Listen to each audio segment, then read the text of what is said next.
Today we're going to talk about the 5 topics that could cause tension between spouses in retirement. And rather than living retirement life in tension, we're going to talk about the thoughts, questions that you should discuss together to be on the same page and enjoy your retirement. Welcome to the Your Life, Your Money podcast with Scott Searens, teaching you how to thrive in life, wealth, and retirement.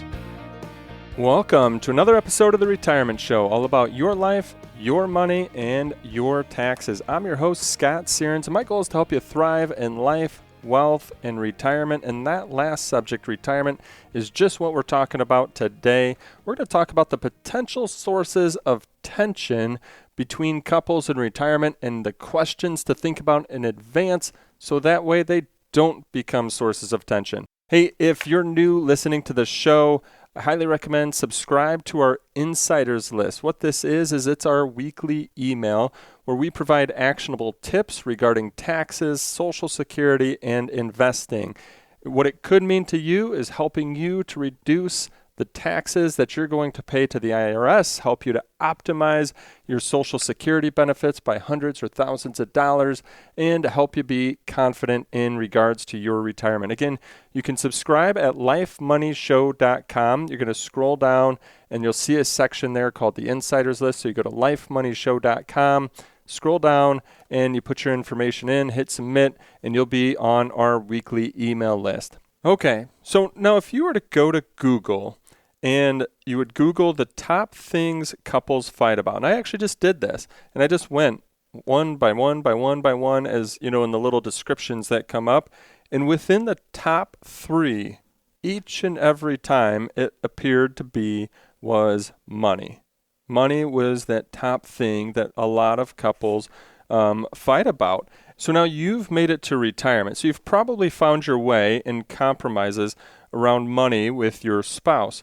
But what kind of topics could cause some tension as you move into retirement? So that's what we're going to talk about today. I want to explore some topics that could cause tension in retirement planning, that could cause tension in your actual retirement, and give you questions, thoughts, ideas to really think about, so that way you already have a plan in place. So that way you've communicated in regards to this thing, these items. And I'm going to say that's probably the number one thing to all of these is, throughout your working years, throughout life, sometimes you just can become in this cadence of doing the same things over and over and over.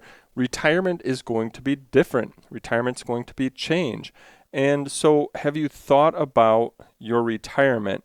And have you thought about some of these different items that we're going to talk about today? And I'd highly recommend discuss these with your partner, your spouse. Communicate with your partner and spouse and solve these prior to your retirement. And it might take compromise. It might take flexibility. It might take adaptability. But having that discussion in advance, understanding what's important to the other person and them understanding what's important to you can help resolve a lot of potential tension before it even takes place. All right, so with that, 5 areas that could cause potential tension in retirement, and how do we resolve these in advance? All right, number 1 is retirement age. When is the best time for you and your spouse to retire? Now, this is going to take a lot of balance. This can be balance of financial readiness, having the actual means to be able to retire, balancing personal health. A lot of times you want to enjoy life while you're youngest and healthiest, the desired lifestyle that you want to live, as well as balancing job satisfaction. Sometimes people aren't really happy with their job, and if they're not happy with their job, it's kind of making them want to retire earlier. For other people, they love working. They love what they do. They want to continue doing it. They want to stay there and continue to work. So things to think about here. Do you want to retire at the same age? Are you okay if you retire at different ages? Some tensions that might come up if you're to retire at different ages is that one person's home, all day long. They're now retired. They might be busy. They might be doing things around the house. They might be busy with other activities. but will that be okay? Quick story with you. Had a couple that came in, and this was a difficult thing for them. One person really wanted to retire. One person really enjoys their job. And when it came down to it, it was that the one spouse who wanted to retire didn't want that feeling. And I don't know if it was the feeling for them or if they were worried about the feeling from their spouse, but they didn't want the feeling like they were retired and then the other person was doing the work to bring in the income. And when we got through it, they were financially independent. So what it came down to was the other person was still working because that's what they enjoyed to do. And the one person who wanted to retire was able to retire. So they retired at different ages.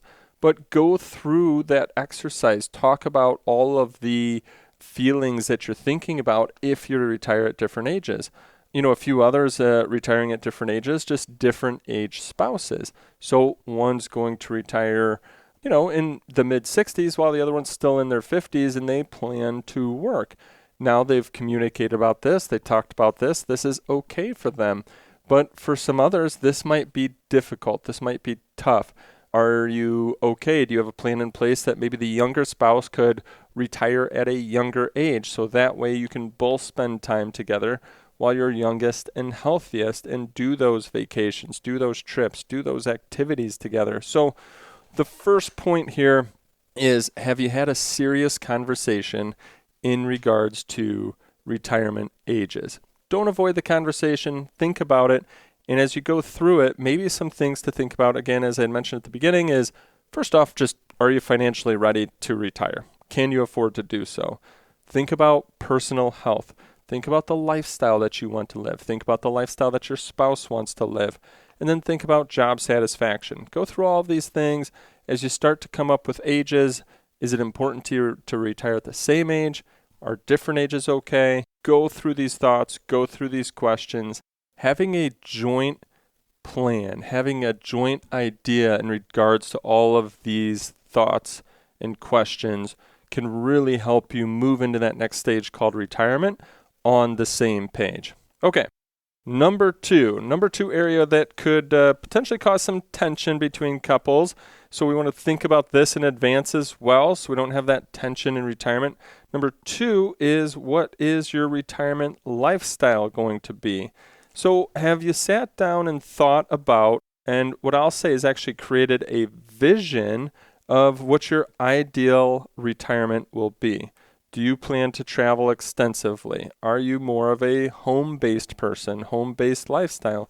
Do you like to be active? Are there activities that you like to do? Do you want to volunteer? The other thing about retirement lifestyle, and I'm just going to kind of throw these out there and you can write them down. What do you want your retirement lifestyle to be? Where do you want your retirement lifestyle to be?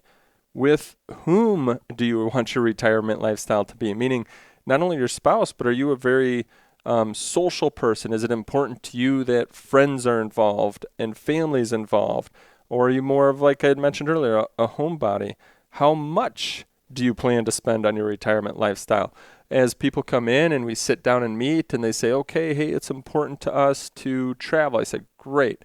How much each and every year do you want to spend on travel? Or roughly, right? Just estimates, but thinking about that, because that helps us carve out those funds, those finances in regards to that travel. It also helps the spouses get on the same page of how much they may want to travel each and every year. Sometimes people say, oh yeah, let's put $15,000 towards that. And others, then their spouse is like, really? Gosh, what could we do for that much? I mean, I was just thinking like a couple trips a year, $5,000. So you can see how quickly, right, tension can come because now we're on different pages. So having that communication to get on the same page of what you want that retirement lifestyle to look like. Where do you want to live? Do you want to stay where you're at, but maybe you want to have a winter home? You want to snowbird somewhere. And if you're going to do that, do you want to buy that winter home, or do you just want to rent in different areas? I mean, with Airbnbs and VRBOs and all of these different ways now that we can rent places, would you just rather, rent a place for 2 months or 3 months in a warmer area for the winter? And I say warmer area, right? Because, hey, I'm in Illinois, so that's kind of the way we think here is how can we get out of the the Illinois winters to go and be somewhere nice. So a couple stories that come to mind as we sit and talk here in regards to retirement lifestyle and getting on the same page. One story that came to mind was of spouses. They were savers. I mean, that's their mentality, was to save. They wanted to travel, or they want to travel in their retirement. And so we talked about that. And a big thing for them was actually setting an amount of how much they want to do each and every year. Because as savers, sometimes you have a tough time becoming a spender, especially in retirement when you no longer have that company paycheck coming in.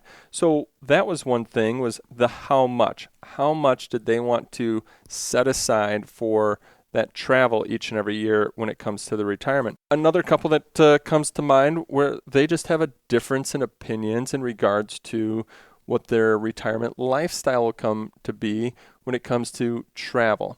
One spouse wants to extensively travel, wants to go do things throughout the year, while the other is kind of more of that homebody, wants to stay home, wants to do things around home, wants to do activities around home.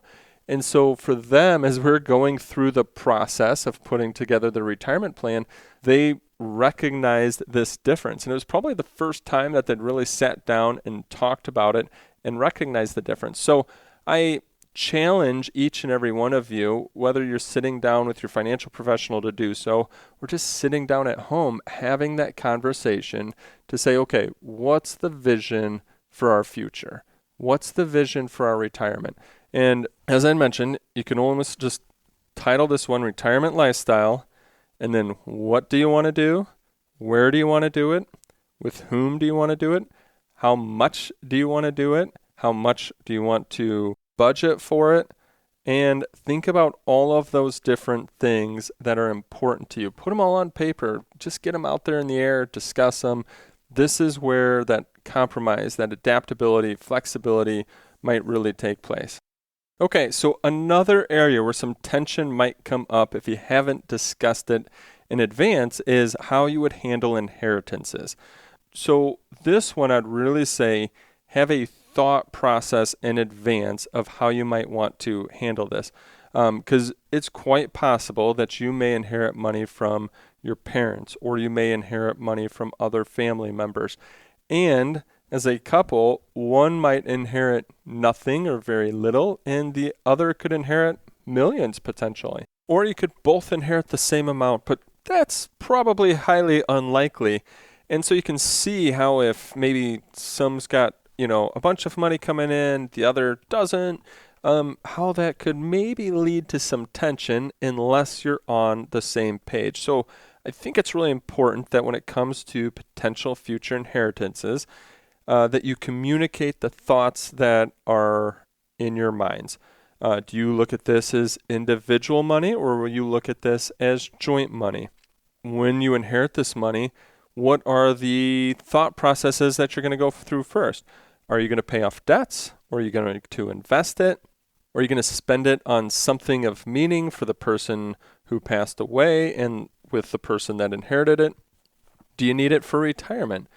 So there's a lot of questions here and a lot of different routes that you could go through. So for example, right, one spouse inherits money. Maybe the first thing that they do is they're going to spend a certain amount of that money on something of their choice that emotionally ties them to the person that passed away.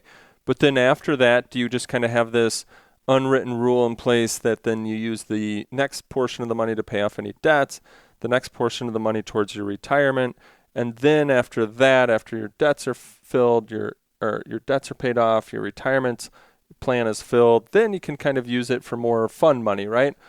Sometimes people up front just say, nope, this is all fun money. I would challenge you on that because you want to make sure that you're also financially prepared for your future. Some people might say it's joint money. Others might say, well, it was somebody close to me that had passed away, so I feel like I should be able to spend this on something that is of significance or importance to me. So you can see how this could easily lead to a money battle in your future unless you've talked about it in advance.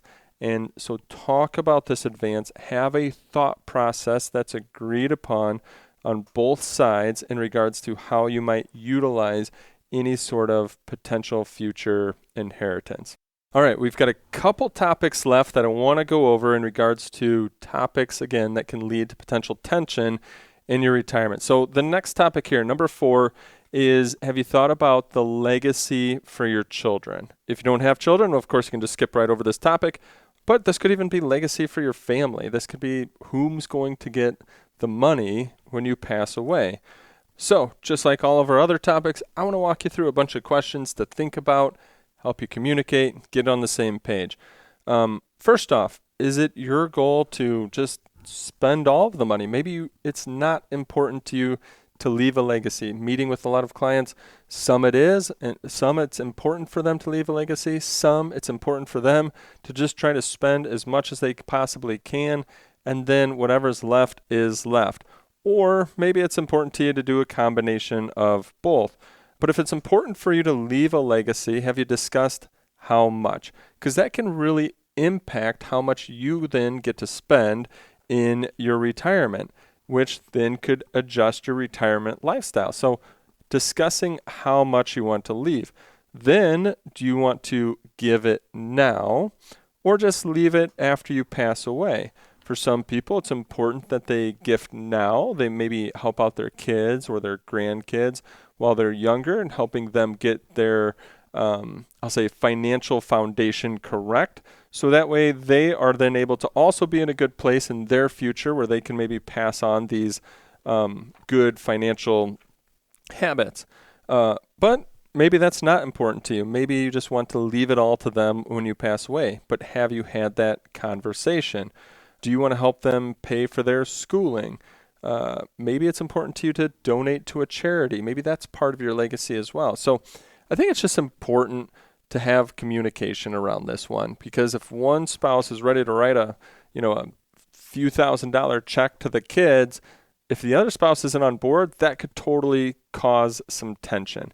And so just being on the same page of what it is that you want to help with, where it is that you want to help, how you want to help, when you want to help, I think can really get you on the same page. That way when things come up, you're writing those checks and there's no tension involved because you've thought about it and you've agreed upon how that's going to be. Now, hopefully you're finding some value in all of these questions that I'm posing to you today.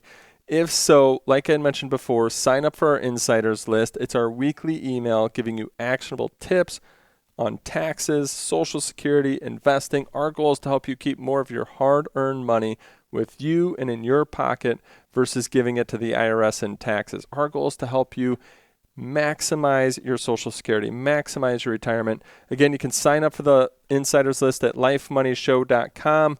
You're going to scroll down. You'll see the insiders list right there. Okay.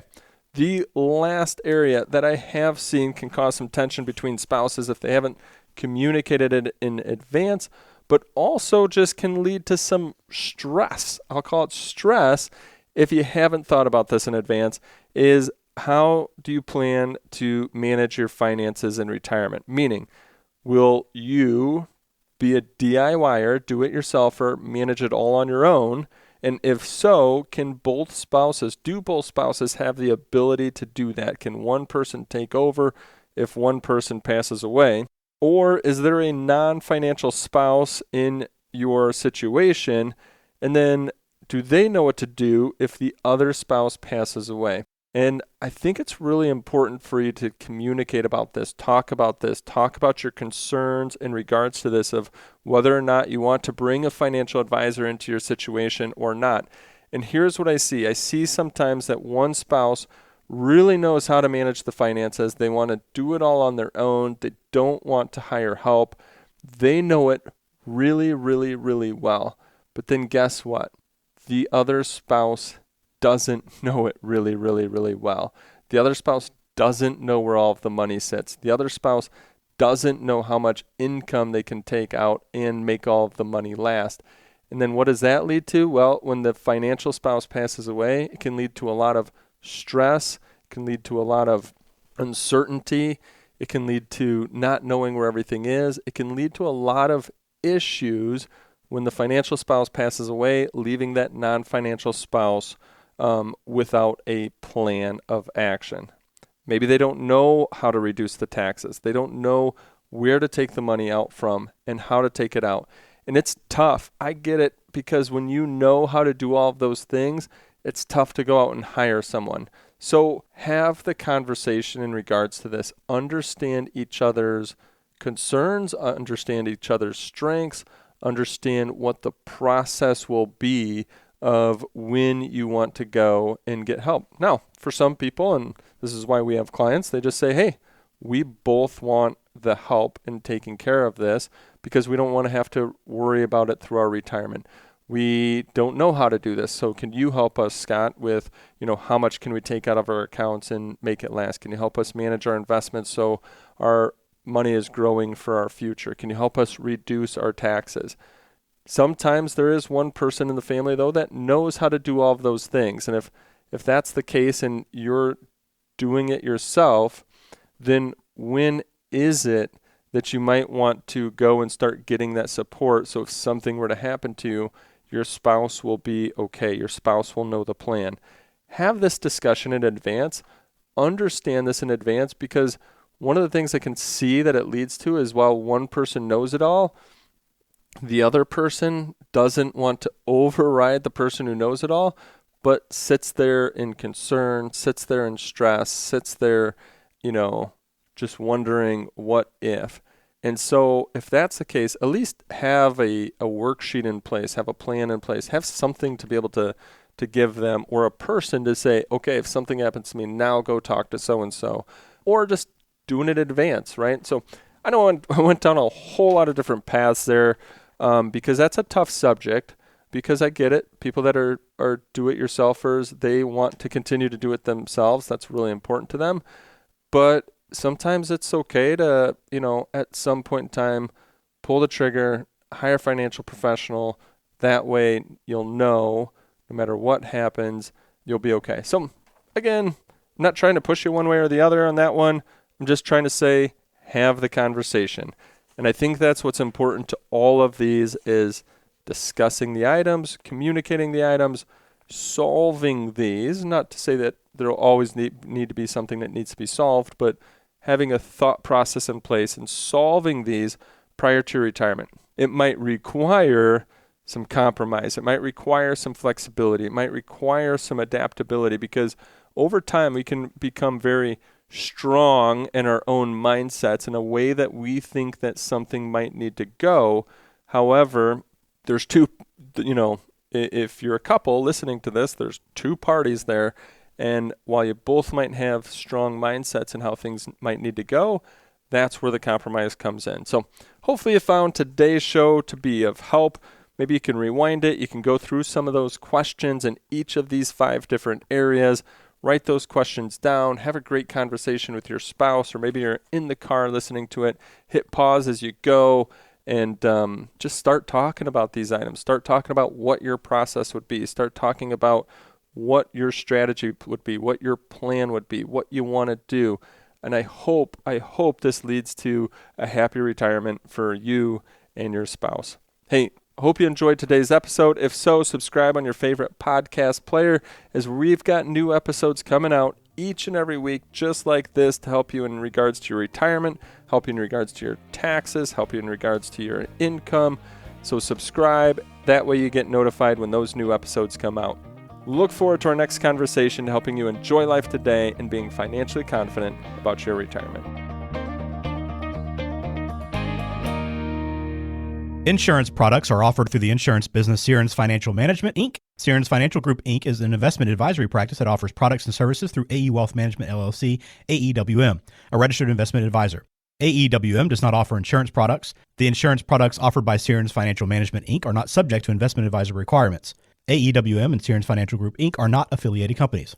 Investing involves risk, including the potential loss of principal. Any references to protection, safety, or lifetime income generally refer to fixed insurance products, never securities or investments. Insurance guarantees are backed by the financial strength and claims paying abilities of the issuing carrier. This podcast is intended for informational purposes only. It is not intended to be used as a sole basis for financial decisions, nor should it be construed as advice designed to meet the particular needs of an individual situation. Please remember that converting an employer plan account to a Roth IRA is a taxable event. Increased taxable income from the Roth IRA conversion may have several consequences, including, but not limited to, a need for additional tax withholding or estimated tax payments, the loss of certain tax deductions and credits, and higher taxes on Social Security benefits and higher Medicare premiums. Be sure to consult with a qualified tax advisor before making any decisions regarding your IRA.